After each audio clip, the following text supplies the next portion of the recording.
तो चलिए बाबू, अब हम लोग 2020 के एग्जाम में पूछे गए सारे टेंस के क्वेश्चन को कर लेते हैं, ठीक है ना।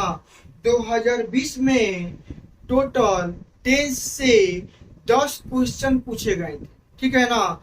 10 को हम लोग बारी बारी से समझते हुए अच्छा से करेंगे, कोई हड़बड़ी बिना बताए, ठीक है ना। हड़बड़ी नहीं करना है, एकदम आराम से समझना है सब क्वेश्चन को। एकदम इम्पोर्टेंट क्वेश्चन है, क्योंकि यही क्वेश्चन फिर दोहरा भी सकता है 2023 के एग्जाम में। बात समझे ना। एकदम आराम से देखिएगा बाबू, आप लोग देखिएगा 2021 में जो बताए थे उसमें से कितना क्वेश्चन ना दोहरा दिया है इस बार। 2020 में दोहरा दिया था, मतलब कि 2020 में जो पूछा था वो दोहरा दिया था 2021 में। देखिएगा कैसे। फर्स्ट क्वेश्चन है बाबू, the teacher dot dot dot dot dot the lesson yesterday, मतलब शिक्षक कल यह अध्याय पढ़ाए थे, यानी बीते हुए कल का बात हुआ कि नहीं बात हुआ बाबू। और जब भी यस्टरडे आ जाएगा ना, यानी बीता हुआ का बात होगा, और जब भी बीते हुए कल का बात होगा तो वहां पे सिंपल पास्ट टेंस का प्रयोग होगा। किसका प्रयोग होगा? सिंपल पास्ट का। यानी आप लोग यस्टरडे देख लीजिएगा कि यस्टरडे शब्द आया हुआ है तो वहां पे सिंपल पास्ट टेंस का प्रयोग कर दीजिएगा, यानी कि subject plus V2 plus object plus other word the teacher, ठीक है।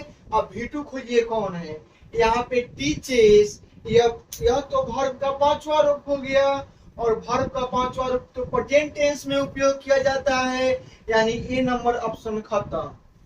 डॉट V2 है, चलिए यह सही हो सकता है, आगे देखते हैं।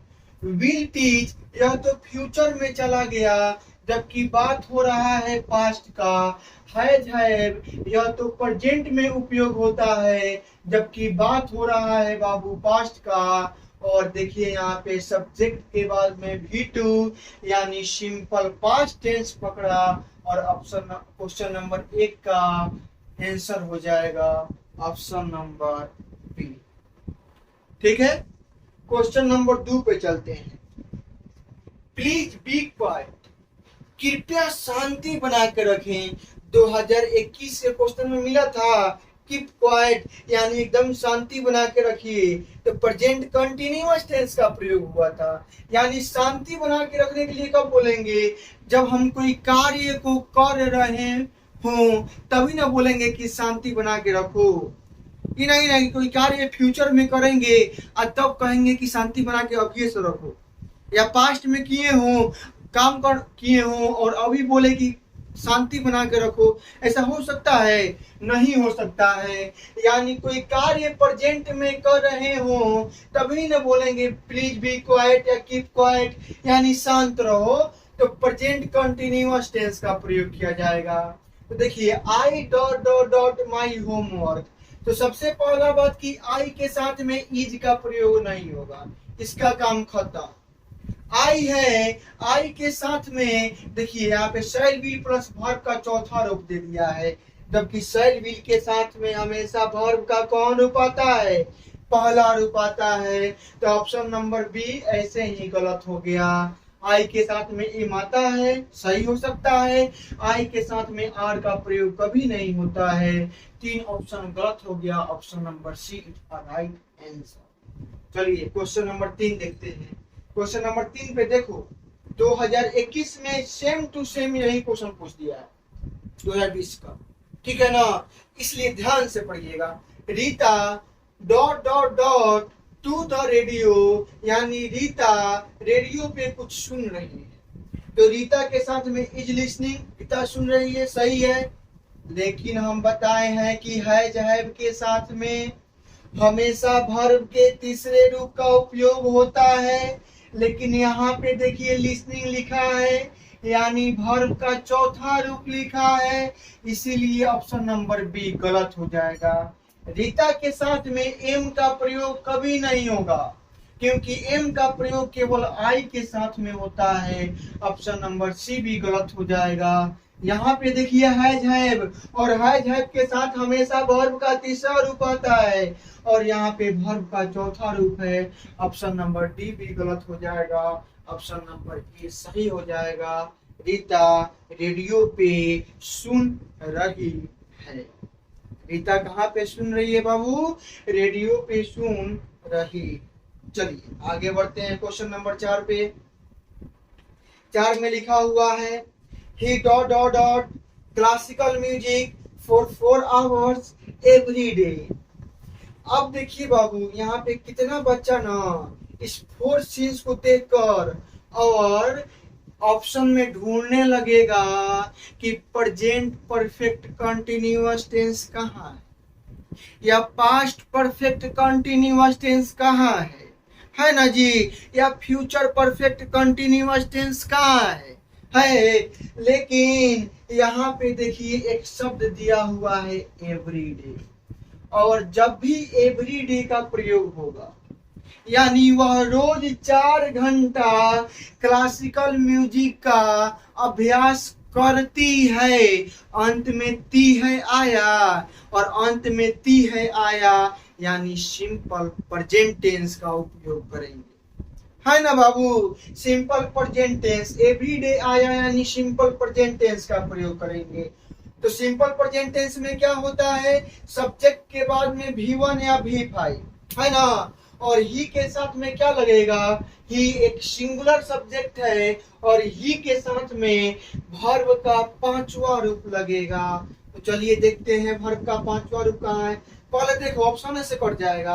इज के साथ में वर्ब का चौथा रूप आना चाहिए, जबकि वर्ब का पहला रूप आया है, खत्म। वाज वेयर के साथ में वर्ब का चौथा रूप आता है, जबकि वर्ब का पहला रूप आया है। ऑप्शन नंबर डी भी खत्म। यहाँ पे देखिए, यहाँ पे V1 है और यहाँ पे V5 है, तो ही के साथ में वर्ब का 5वां रूप आएगा, और 4 नंबर का करेक्ट आंसर हो जाएगा option number A. Option number B जो है बाबू V1 है, और सिंगुलर सब्जेक्ट के साथ में V1 का प्रयोग नहीं करते हैं, बल्कि V5 का प्रयोग।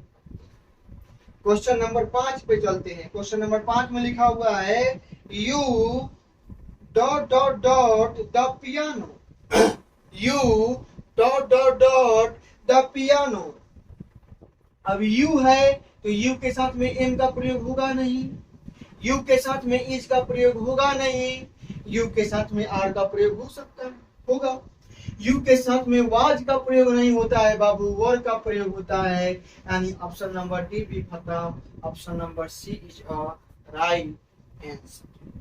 ठीक है, यहाँ तक यदि आपको समझने में कोई भी दिक्कत हुआ हो कमेंट में आप कमेंट कीजिएगा कि कोई दिक्कत हुआ है, सर उसको दूर करने का हम पूरा प्रयास करेंगे। चलिए आगे बढ़ो। तो चलिए बाबू क्वेश्चन नंबर 6 में कह क्या रहा है सुनिएगा। क्वेश्चन नंबर 6 है, देखिए V dot dot dot him yesterday. Yesterday वाला शब्द आ गया ना, और हम क्या बताए हैं बाबू कि जब भी यस्टरडे वाला शब्द आएगा, जब भी यस्टरडे वाला शब्द आएगा तो आप सिंपल पास्ट टेंस का उपयोग कर दीजिएगा। किसका उपयोग कर दीजिएगा? सिंपल पास्ट टेंस, यानी subject plus V2 plus object plus other word का प्रयोग कर दीजिएगा। चलिए मिलते हैं कि कहाँ पे V2 है। यहाँ पे वेयर प्लस विजिटिंग है, काम खत्म, वर्ब का चौथा रूप है। यहाँ पे विजिटेड है, वर्ब का दूसरा रूप है। चलिए यह आंसर हो सकता है। आगे बढ़ते हैं, यहाँ पे हैज हैव का प्रयोग कर दिया है, यानी परफेक्ट टेंस बना दिया है।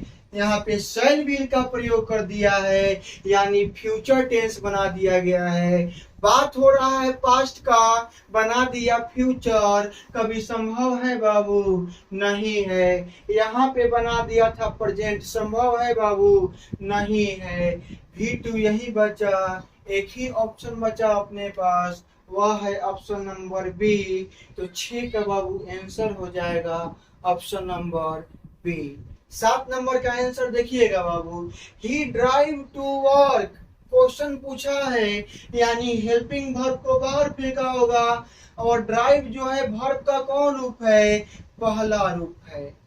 और हम आपको क्या बताए थे कि वर्ब का पहला रूप किस हेल्पिंग वर्ब के साथ में आता है, तो डू, डज और डिड के साथ में वर्ब का पहला रूप आता है। लेकिन यहाँ पे हैज दिया हुआ है, तो जब है जाएगा तो वर्ब का तीसरा रूप आना चाहिए, है ना जी। यहाँ पे डोंट दिया है, ही के साथ डू का प्रयोग नहीं होता है, ही के साथ डू का प्रयोग नहीं होता है, ही के साथ डज का प्रयोग किया जाता है। जो बाबू सिंपल प्रेजेंट टेंस अच्छा से नहीं पढ़े होंगे, उसका निगेटिव और इंट्रोगेटिव सेंटेंस नहीं पढ़े होंगे, अच्छा से पढ़ लीजिएगा।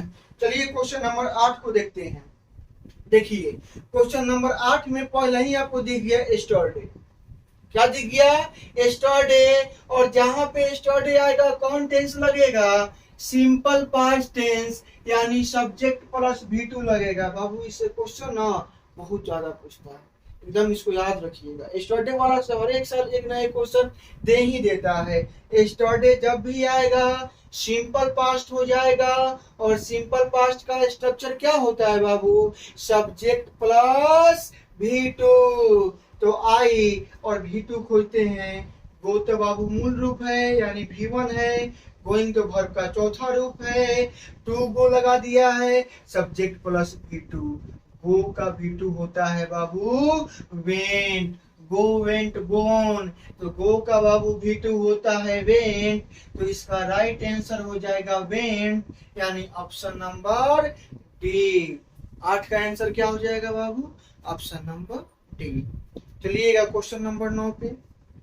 क्वेश्चन नंबर 9 में दिया हुआ है, U dot dot dot get a new dress tomorrow, यानी कल, आने वाला कल, है ना। तुमको कल एक नया ड्रेस मिलेगा, ठीक है। तुम कल एक नया ड्रेस पाओगे, यानी बात कब का हुआ, फ्यूचर का। बात कहाँ का हुआ बाबू, फ्यूचर का हुआ। तो बात फ्यूचर का हुआ, यानी शैल विल आना चाहिए। तो यहाँ पे विल आया हुआ है, आंसर हो सकता है। यहाँ पे डू आया है, यानी प्रेजेंट का बात कर दिया। यहाँ पे डिड आया है, यानी पास्ट का बात कर दिया। यहाँ पे हैड आया है, यानी पास्ट का बात कर दिया। तो option number A is right answer, क्योंकि जहां भी फ्यूचर टेंस आएगा वहां पे शैल और विल का प्रयोग किया जाएगा, याद रहना चाहिए बाबू। क्वेश्चन नंबर 10 देखिएगा। क्वेश्चन नंबर 10 देखा जाए तो बाबू कह रहा है, choose the correct sentence. Choose the correct sentence, थोड़ा सा नीचे करो। Choose the correct sentence. अब करेक्ट सेंटेंस चुनिए कि चारों में से सही सेंटेंस कौन है। चलिए चुनते हैं। आई के साथ एम, EJMR के साथ V4। अब V4 नाउन सही है, बिल्कुल राइट। आई के बाद में वर्ब का चौथा रूप, यानी सब्जेक्ट के बाद में V4 कभी संभव है जी, कभी संभव नहीं है।